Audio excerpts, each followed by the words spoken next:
बोले शिव गुरु की जय। हम लोग सावन का भजन सुना रहे हैं बोले बाबा का। आप लोग को अच्छा लगे लाइक शेयर सब्सक्राइब जरूर करें। बीते पत्थर पर जिंदगी, बीते पत्थर पर जिंदगी, नया राम लागता। बीते पत्थर पर जिंदगी, नया राम लागता। भैया घर बनबै बाए बाबा काम लागता। भैया घर बनबै बाए बाबा काम लागता। गतर गतर सुरे टूटाई पालानी, गतरे गतर सुरे टूटाई पालानी।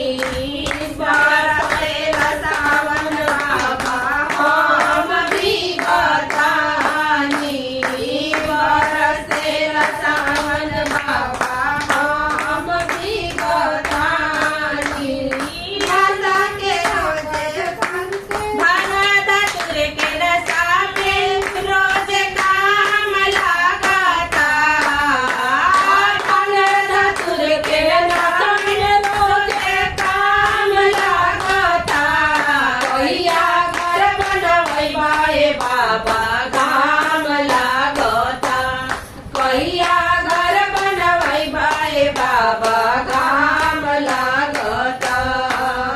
सोनावे के लंका दान कोई दिहला रावण के, सोनावे के लंका दान कोई दिहला रावण के।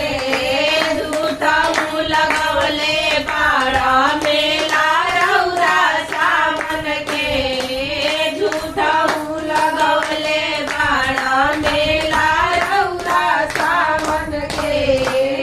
झूठऊ लगवले बाड़ा मेला रौरा सावन के।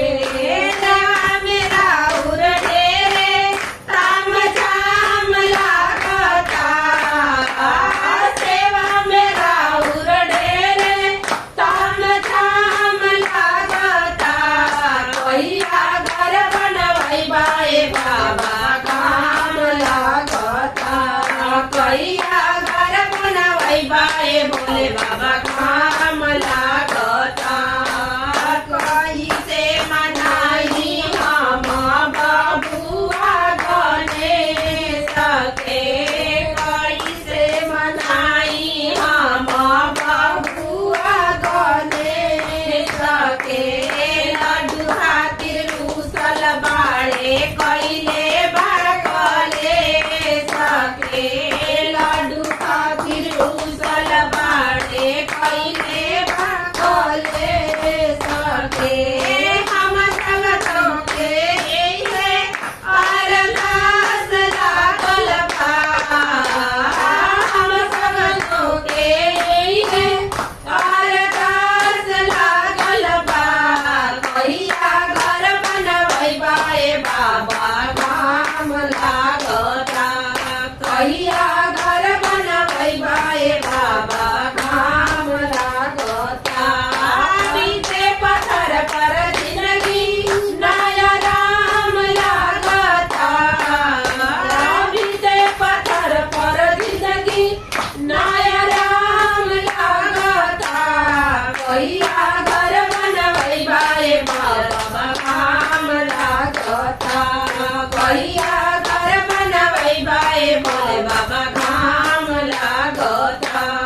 भैया घर बनबै बाए भोले बाबा काम लागता। हर हर महादेव।